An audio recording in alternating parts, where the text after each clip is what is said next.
Fantastic. All right. And Anne. Hi, John. Thanks again for having me. I am the president of International Search Consultants. We've been in business since 1999. We provide top talent to our clients on a nationwide basis, and we've actually been virtually based since our inception in 1999. So we're very, very familiar with having teams working virtually. Fantastic. All right. So let's get into our topic today. And our topic is the importance of remote working and how to operate in a virtual world. And I know this is a very hot topic because there's a lot of people who are maybe working virtually for the first time, a lot of companies that may be dealing with virtual working for the first time. And so there's a lot of people who are learning things that maybe some of us have learned a long time ago. And this is a great topic to talk about. So to my point, right, a lot of people were forced into remote working with their organizations, not probably really laying down the framework or the groundwork to do this effectively. So what are some of the things that companies need to do to make it effective? Maybe Eric, do you want to start with that first one?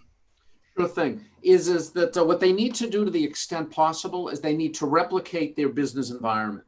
Basically, what people at home need, and there's lots of barriers to be able to do this, is that they need technical connectivity and conceptual connectivity. Mm-hmm. Technical connectivity is what you'd think is access to internal systems.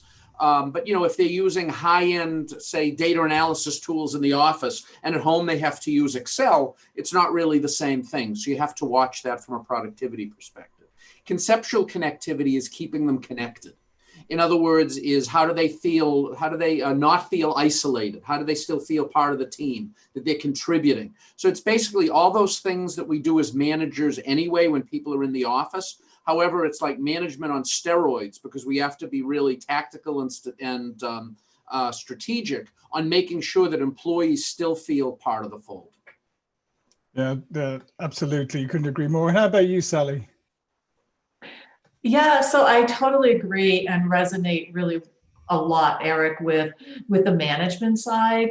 I think, representing the sales side, and especially inside sales development, sometimes those people tend to be a lot earlier in their careers, and they really thrive on the social interaction, being in the office, and the communication. And so as a leader, when you're working from home, you have to over communicate and probably even communicate more so than what you ever did when you were in the office. And so some of the top organizations that we're dealing with, what they're doing is they're having really quick stand-ups like every morning, right? They get the whole team on a call. It may only be 5 or 10 minutes, or maybe on longer days it's 15 or 20 minutes, but it's to get that social interaction, get everybody to see each other, and add some kind of structure to their day, because working from home can be very unstructured, which also can lead to a lot of challenges and issues for some people. Other people thrive in it and they can control it. But so you kind of got to really know how your team individual members are handling the freedom, the flexibility, the unstructured nature of this, and how can you bring them the structure if they really need it. Yeah, no, those are excellent points, Sally. And I think that is one of the biggest things that you touched on at the beginning, is that over communication, because at the beginning, people can kind of feel a little lost. They can feel a little dislocated and disconnected. So the over communicating is really critical. How about you, Anne? What are your thoughts on this? Oops. I think the other two just about covered it. One thing we've noticed is that there's really two factors from my perception. One is taking a team that's used to working in-house to working virtually. You have to deal with that. And I think over communicating, we're suggesting to our clients that if they have meetings twice a week, they double it to 4 times a week. Because not only do you get so much good information during formal meetings, there's so much additional information that is shared when people are working together in a physical location that you're missing out on when you're working virtually. So I think doubling the number of meetings per week, but also we're in crazy times right now. And I think it's so important to add additional communicating from leadership onto the team, because there's just a lot of concerns, a lot of worries right now. So really making a real strong effort to over communicate, double the number of meetings per week, to take advantage of having the opportunity to talk to people, address their concerns, talk about the viability, the stability of the company, and to work through any hiccups that people are dealing with when working virtually for the first time. Yeah, and I think those are some excellent points as well to pick up on, is that idea of people get a little uncertain. So maybe you're used to being in the office. Maybe you think, okay, the company's doing great. Now you're suddenly virtual, and now you start worrying about maybe what's going on with the company. Is the company doing okay? So the communication is not just about work. It's about the health of the company, the strategy, if you have maybe if you're adjusting strategy or whatever it is, but to think of your communication in broader terms than just work. I really like that. And maybe Sally, if you want to pick up this one, what are some of the mistakes that you think companies and individuals make when they start working virtually? What are some of the common mistakes that maybe some people can avoid then? Yeah, so I think, one, and again, coming from the sales perspective, which is where I've been practically my whole life, is that, it's really critical when you're working from home that you have a lot of, like what Eric said, you've got the technologies and tools set up, and you've got the instrumentation, so that, people are still being held accountable. They're knowing how well they are doing, where they're falling down.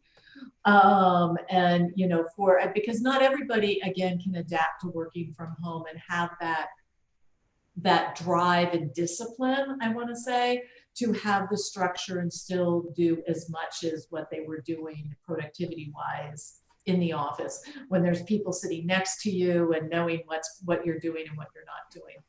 So the instrumentation, the technology, and the dashboards for the reps to know, how are they doing? How are they performing on a day, a weekly basis, a monthly basis, and how do they compare against their coworkers, and you get that built-in internal sort of competitive spirit still going.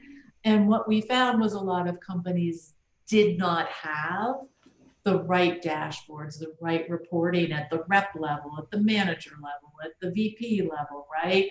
To really give those insights into everybody to see what was going on. Because we are finding companies are doing, some of them have gotten back to pre-COVID levels, but they've done it by doing more activity, not because their conversions are down, but they're doing more activities, they're making more phone calls, they're doing more emails, doing more LinkedIn. And if you don't have the instrumentation to guide you on that, you have no idea, right? Yeah, no, I think those are excellent points again, because I do think that suddenly the accountability may be overlooked because you just make assumptions, and it's an assumption that it's just a simple transfer from one to the other, as well as we know it isn't. And Eric, maybe what are some of the mistakes that individuals make when they start to work remotely? It's from an individual perspective, a lot of it is associated with trying to fit your work into your life. What I've, in talking to a number of people, basically, and I wish I could take credit for this quote, but somebody said to me, they said, "I'm not working from home, I'm living at work." And this person actually was in a managerial role, but still working from home. And what happened was he was burning out his staff, because he was one of these guys that says, "Oh, it's 11 o'clock at night. No one can go anywhere. I might as well email John." So, imagine, working from, say, at your desk from home from 7 in the morning to 7 at night and feeling guilty that you can't return an email at 11 o'clock. So I think that that's one of the issues for people to be able to properly separate their work life from their home life. A second is everyone thought this was going to be temporary. So as a result, they didn't properly set up their home offices to be efficient. Yeah. For those of us like Ann, you mentioned that you've been working virtually for a very long time. So, you got it down. You got the comfortable chair, you got the connectivity, you're in a room that has windows, and proper ventilation. But people don't necessarily know that. I mean, you can work like this on your laptop for a week or so, but after that, you start getting neck and back problems. So that there's some of that. Also, just where are you going to work at home? I have a friend, what he did was he has kids running around all day and wanted a quiet place to work. So he set up his office in his master bedroom closet.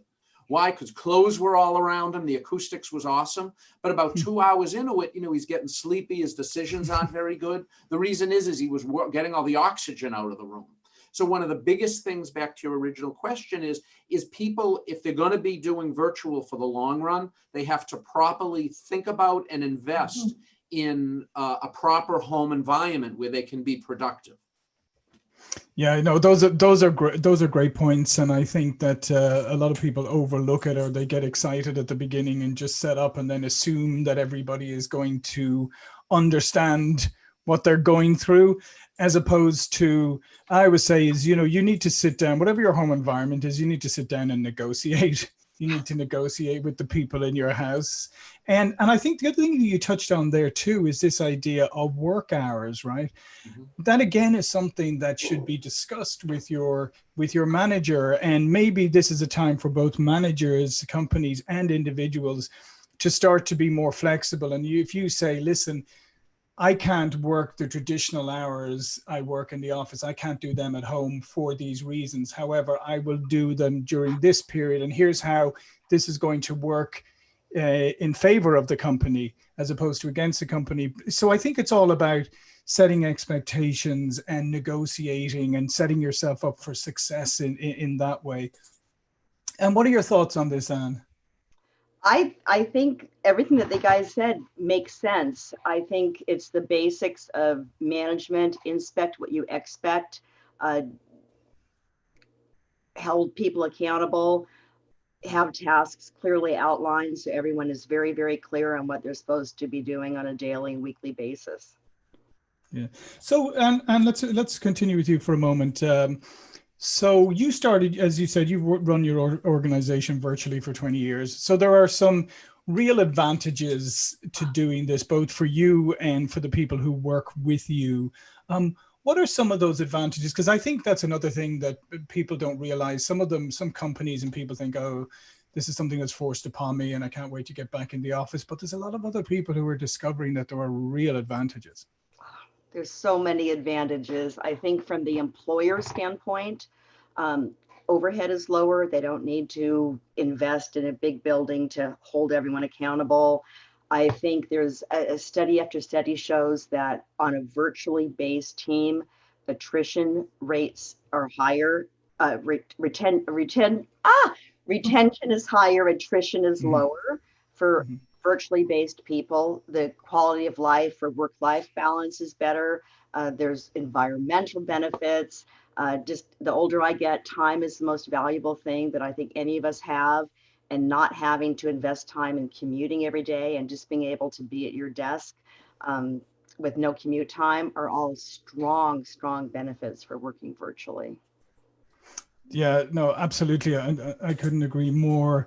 And I think that, and I think those are worth exploring, because obviously not every business is able to do that. But if you can do that, there's a lot of things to explore. And particularly one of the things that I come back to is, I came to the US in the late 90s during the dot-com era. And one of the things that, and so there was the dot-com, there was the explosion, and then there was the implosion. Then we had 9/11, then we had the financial crisis. Now we've had the COVID crisis and all of these other things, right? So one of the things that I think that people are questioning now is, why would I locate myself in one place, maybe a high cost area, just to be close to an office or close to a work? Why would I not go and locate myself where I can have a good quality standard of living and then go find a job and look for a job remotely? So I think there's a lot of things of that nature that people are starting to look at. What are your thoughts on that, Sally? I totally agree. And I keep reading. I just moved from the Bay Area about a year ago to Denver.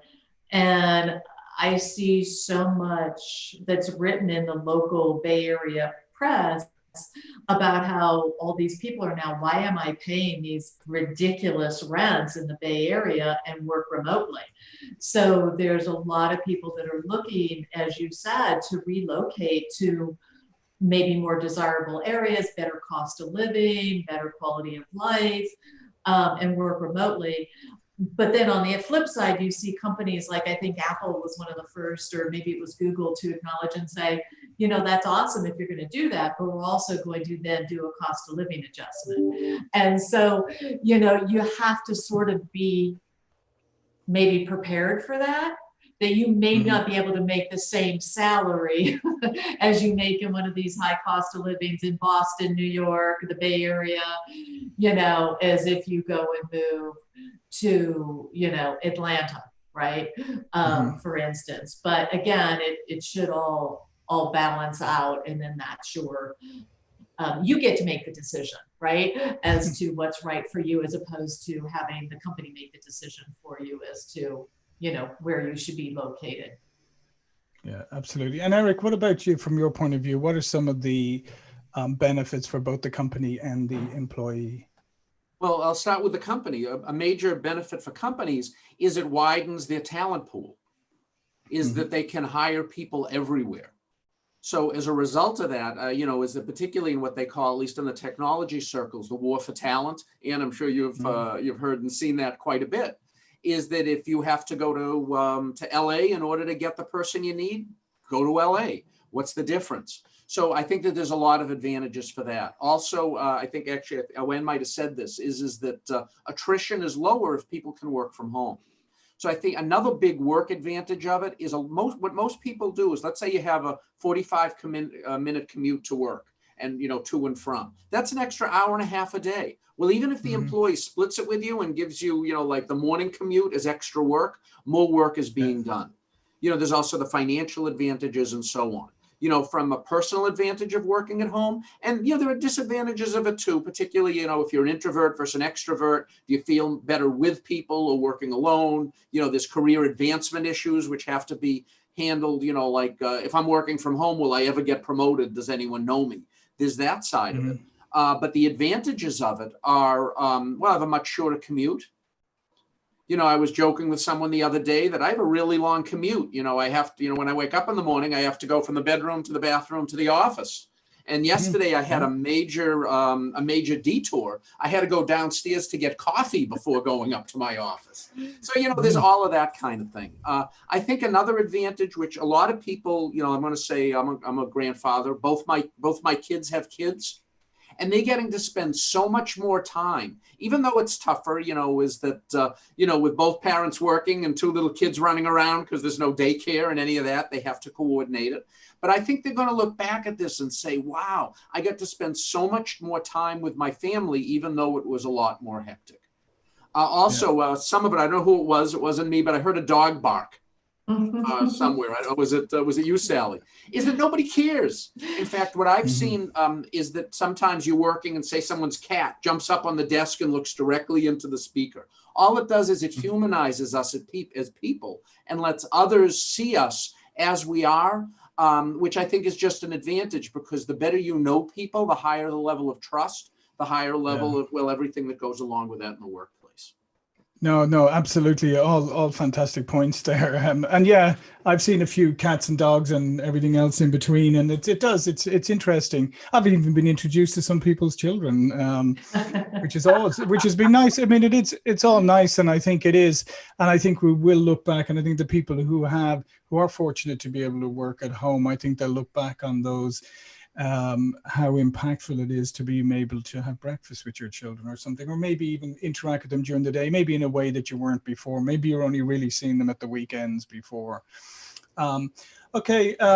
So you get to work at home, but there's a lot of responsibility on your shoulder to make sure that you're as organized and productive as possible. Maybe Sally, how are some of the ways that individuals can make sure that they're as productive as possible when working remotely?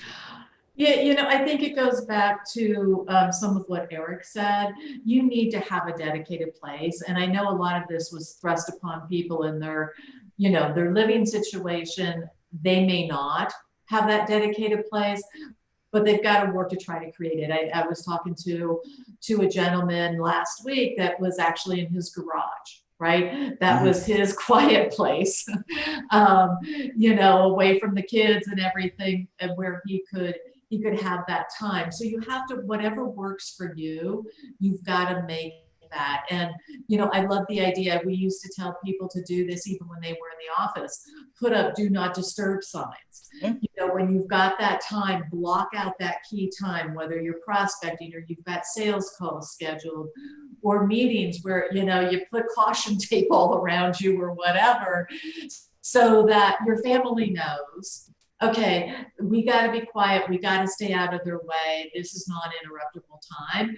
And goes back to the negotiation, John, that you talked about too. You've got to negotiate those times and sit down with your family and say, there are going to be times I can't have flexibility during the day. Other times I can. And that's got to be, it's almost like you've got to create that SLA or contract with your family, like you do sometimes with other teams within the company. You got to be able to do both. And I think just being mindful, this is not a time when, hey, I can go grocery shopping for hours or go shopping, and have fun. I mean, you do have to be disciplined about these are going to be how I'm going to work. Of course, exceptions apply.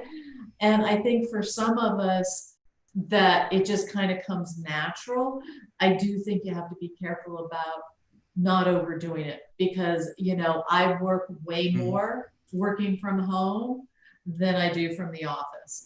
And so now I do have a formal office where I can just shut my door at night when I'm done. And it's like, okay, my office hours are closed. And other times you need it, but you've got to have that, that understanding as opposed to those that are just like, hey, I'm going to go out and, go skiing because I can and nobody knows what I'm doing. I mean, every once in a while that's fine, but it can't be the norm. No. And I think that's it's an excellent point. And again, it kind of comes back to what we were talking about earlier in the communication, because I think one of the first things that you need to establish is the trust factor. And otherwise, if you don't, then you'll naturally, some people, we're naturally suspicious as human beings often, and you'd think, oh, I bet you they're not working as much as they can be. So, and then if you call that person and they don't happen to pick up or they're not there immediately and it's a while, then you start to, be a little suspicious. So I always say, like, just be really upfront and honest and communicative. And then if you say in the middle of the day to your boss, listen, I need to go for a half an hour to take care of something. I'm going to leave now and then I'm going to be back at this time. Then you build the trust factor, right? So the person knows, okay, if you're not going to be there, if you have to take care of something, I understand you're at home, so you can, that's fine. It's just about building that trust. And one other thing I just add is I think there's going to be a change in behavior going forward, because I think when people in the future go looking for accommodation or houses or whatever, instead of just saying I want three bedrooms and 2 bathrooms, they're going to be saying I need 3 bedrooms, 2 bathrooms and a dedicated office. Yes. Or they're going to say, this apartment, where am I going to find the dedicated space? Or if you, and also if you're going to be moving in with a roommate, is like, am I going to be moving in with the guy or the gal who's the aspiring heavy metal guitarist, or maybe an aspiring writer would be better. So what are your thoughts on personal accountability, Anne? I think it's the same as always. I think one of the huge benefits of working virtually is the flexibility, but you gotta stay on task. And from my perspective, as long as someone gets their work done, I don't care when they get it done. And I think as long as the manager shares the expectations and really, again, inspects what they expect, it really doesn't matter what hours they're doing it, as long as they're getting it done. And I think when someone is newly working in a virtually based role, to take extra care to really monitor their productivity and just see. And some people are better at that than others. And we've been talking to clients lately about when they're interviewing to utilize some of the amazing behavioral interviewing technology available these days, like predictive indexing and stuff, where one of the biggest things that they're testing for is self-motivation, because that's something that a lot of companies never had to do before, because they had people in their office and they were right there. But I think that's a very important skill set that companies need to pay attention to when they're hiring people to be working remotely these days, because some people are better at that than others. It's a great point. And one of the things, though, that I would say, I think it depends on what your team does and what their function is. You know, if you're a developer, you can code at midnight, you can code at 2 a.m. If you're in sales, you don't really get a lot of good results at midnight or 2 a.m. So, you know, yeah, there is some flexibility, but you know, you have to make sure, based on what the activity is that you need to do and what you're trying to do, that you know, you're available during those Sure. In terms of hours. You know, you can do PowerPoints late at night. Absolutely. You can do your sales presentations. Create verbiage. You can, I mean, there's Yes. so many things you can do that are flexible hours that. Yeah. But you know what I love what you just said there is that earlier is that idea of assessing for self-motivation, because you're right, because there's so many there's so many things that you can teach people to do, and then there's a couple of them that you absolutely can't. I always say is hard work. You can't teach people hard work. That's either something that's inherent in you or not. Self-motivation, yeah, maybe you can help people to get more self-motivated. I don't know about that one, but so I would definitely say if you are going to be running a virtual team or you're going to have remote employees, then what Anne said about measuring self-motivation is a really, really good idea. So there's also a handshake. I'm sorry, John. Yeah, go ahead. No, go ahead. I was going to say, there's also a handshake that has to go on between employee and manager, sort of regardless of the level, based on the type of work. You know, if you think that work is a combination of either task complexity or communication that's required.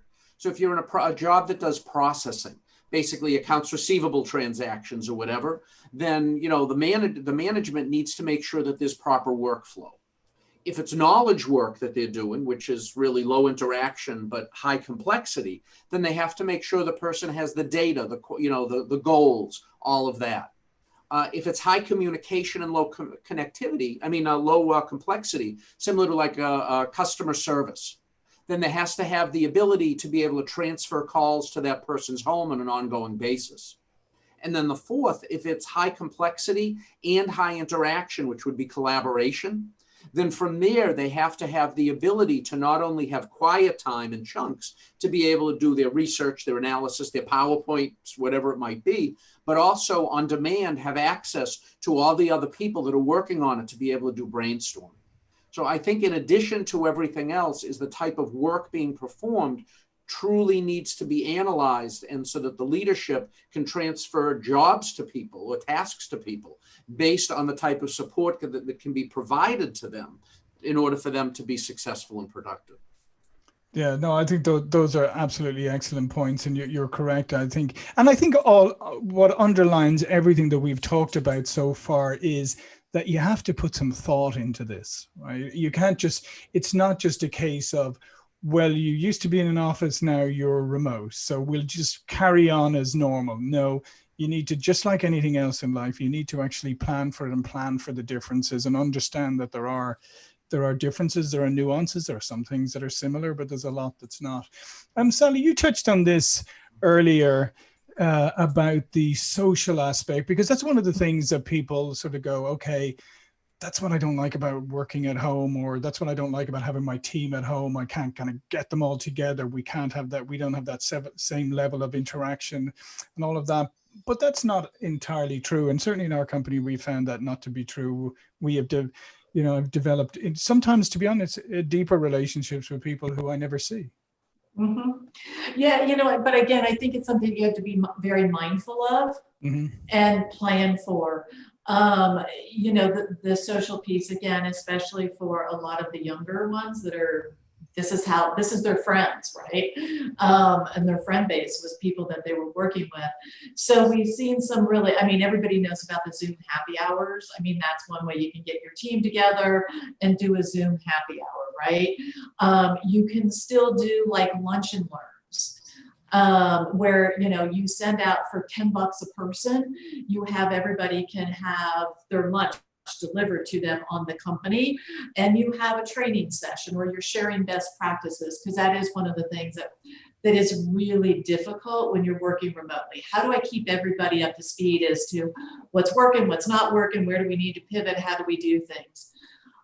We've seen some great examples. I heard one from a good friend of mine, Lori Harmon at NetApp, where one of her reps did this for prospects, but you could also do it for your team, is they did a virtual like poker night, right? And so whatever your team is into, you can, you know, to some degree replicate that virtually, but it's giving them those options to do that. And I think, you know, helping to sponsor those. So, you know, I think that, again, it's you have to plan a lot of this and you have to think about it. We've seen some, I did a couple of things with my teams before where we had like Slack channels where my team just had a Slack channel so that they could, you know, commiserate, complain about prospects, customers, management, whatever, in their own channel, but that was their water cooler talk that we replicated. And then we had a team one, right? You're on the phone, you've got a question and you need immediate help, right? So that one's always open and monitored, and that helps out a lot with some of that missing the office environment. But, you know, you can get creative, but just plan things. Yeah, absolutely. And how do you and your team, you know, how do you deal with the social aspect? We, for our own team, you know, we really try to have a culture that's collaborative, that's supportive. Is in our business is big wave surfing, if you will, and you can lose a $50,000 deal in the morning and make one in the afternoon. So we really try as a team to support each other. Whenever anyone gets a deal, I always send them like a huge bouquet of flowers, a big, you know, a cookie. Kara's a rock star or whatever. And I think so when we have our Zoom meetings, you can see Sally sitting there with this massive bouquet next to her, or Eric sitting there, you know, with a huge plant, I said, or something. So we just really try to encourage, and really our whole team encourages everyone when they're losing a deal, when we're having a good one, we celebrate in their success. And honestly, I sat in the bullpen for 3 years before I started ISC, and I feel very confident that everyone within our team knows what our culture is and feels it's a really positive part of our team, even though we all work virtually, and I haven't physically sat in the same room with 3 of them. Right. No, I agree with you, and I feel exactly the same, and that's what we have experienced as well. And it's quite an amazing it's quite an amazing thing, even when people come in and they're even doing it for the first time. Once they get into that collaborative culture, they suddenly realize you're almost more connected than you were in the office. Like, it's instantaneous. It's also like, I mean, think about when you're in the office and somebody kind of comes up to your desk and says, oh, do you mind can I interrupt you for a moment? Well, now, like, it just, a message pops up on Slack, can I call you right now? And you go either yes or no. But it's less of an interruption, right? If I'm not ready to take a call, I'm not. So rather than me have to say, oh, well, is it a quick? Well, tell me, is it quick? Maybe I can answer it or not. And then I lose my train of thought on what I'm doing and everything. So there are a lot of advantages to it. So many of the girls on the team have said that used to work in corporate America, that being able to control the distractions, if they want to chat, or they can do that. But if they don't, they just don't. And you have so much more control over that. But for people that haven't worked virtually, I would say I have developed such close working relationships with people for years now that, again, I haven't met 3 of the girls on the team that have worked with me for 10 years, and 2 of them live out of the country. And I've never physically been in the same room, but I feel so close to them. And being able to do this on a daily basis, you really do form good, close working relationships with people, and you can do that virtually. Yeah, absolutely. And Eric, your point of view on this? Is that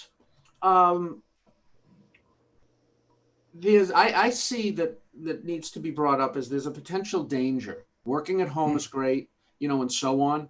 but there's the potential of those who can and those who can't, and ending up companies dividing into two cultures. You know, like every day when you go into the office, you say hi to the security guard at the front desk. If you're working in a biotech firm, that will be those who can work from home and those who have to physically be there in order to run experiments. So I think one of the things that companies really need to pay close attention to is that they don't end up with two cultures. You know, a beautiful one like Ann's talking about here, where everyone virtually gets to know each other. You get to know their dogs and their kids, you know, and, you know, they can be on Slack channels, as Sally said. But then what will happen is that the people in the office only know the people in the office, and the people virtual will never connect with others. So I think that that's something that companies don't have to grapple with yet, because pretty much everybody's at home. But as people start coming back, that could be a real differentiator in that regard, that that we don't have sort of the, you know, the haves and have-nots, so to speak. That's such a Great great point. Yeah, it's funny. Many years ago, actually, I worked somewhere where there was a small software development team there, and this is when I lived over in Virginia, in the DC area, and they had one member who had actually moved back to California, and they worked in a little bullpen as a very tight knit group, and they just had the person up on screen all day long as part of the group. And literally, like, they talked to her as if she was there still with them, and it was, you know, it was just like normal, and she was just on screen. Yeah, it was. So there's, I think I think it's a great point, Eric. I think there's solutions to everything. Okay, so in the last few minutes, I want to ask all of you. Maybe I'll start with you, Anne, about what is the future? What does the future look like, and how do you think remote or virtual working is going to evolve? I think it's going to be the norm. I think there are so many massive benefits for companies to be able to so dramatically increase their candidate pool by being able to look at candidates across the board rather than someone that's willing to move to a tiny little town. There's so many benefits from it, from lower overhead to dramatically increased candidate pool to higher retention.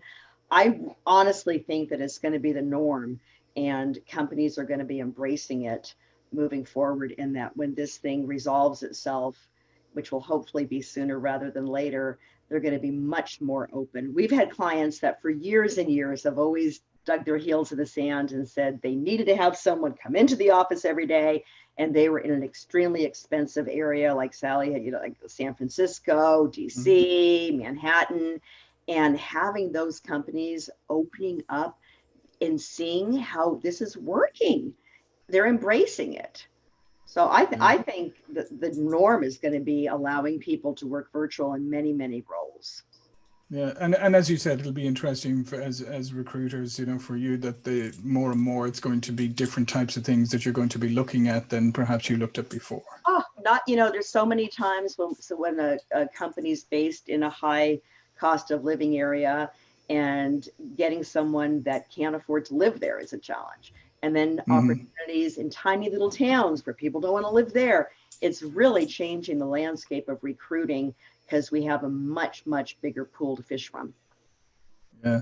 Or as you say, moving to a tiny little town, or if you move to the Bay Area, moving to a tiny little apartment in a big town. Exactly right. Or a room. Yeah. Or a room that costs as much as a house in the tiny little town. Yeah. Exactly right. How about Exactly right. How about you, Sally? What do you see as the future? I agree. I think that we're going to see just a huge change. And, you know, it's going to open up some doors for some things, and it's going to close doors for some things. And, you know, I'd be really concerned if I was in commercial real estate right now. Sure. You know, in areas, I think one of the challenges that we do have to solve, I have talked to so many people during this that started new jobs during the pandemic, and they haven't been able to go on site and meet anybody, yet they're talking to everybody every day, and they feel a big disconnect with the company.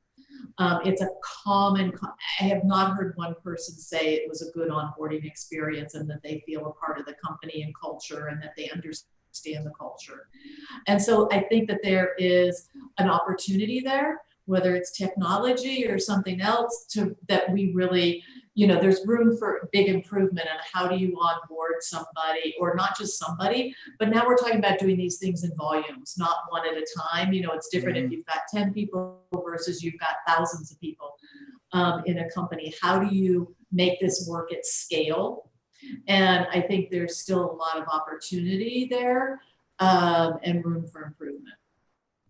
Yeah, and I think there's opportunities for new businesses too, because think about it, if you were set up as a company who could deliver a home office in a box to people, because I think that's one of the other things that people struggle with. It's like, okay, if I hire somebody and I got to give them equipment, then you're kind of picking, I got to get something from over here, send to them something from over there. And maybe if you could people could supply turnkey solutions, it'd be good. There's a whole new opening for businesses to provide conferences. We were just writing an article about different resources that leadership needs to embrace during this current situation. And again, behavioral testing to test your employees to see who's best equipped to work virtually. There's companies that have popped up out of nowhere that now specialize in doing conferences, big conferences online. There's so many things. Then people can start businesses now with much less overhead than they needed in the past because of this amazing technology that we have these days. But I think Sally's point is interesting. I think onboarding really is a whole separate topic to look at. And while you can definitely forge good working relationships working virtually, I think there's some real do's and don'ts involved in how to onboard someone to as quickly as possible, let them feel like they're a cohesive part of the team.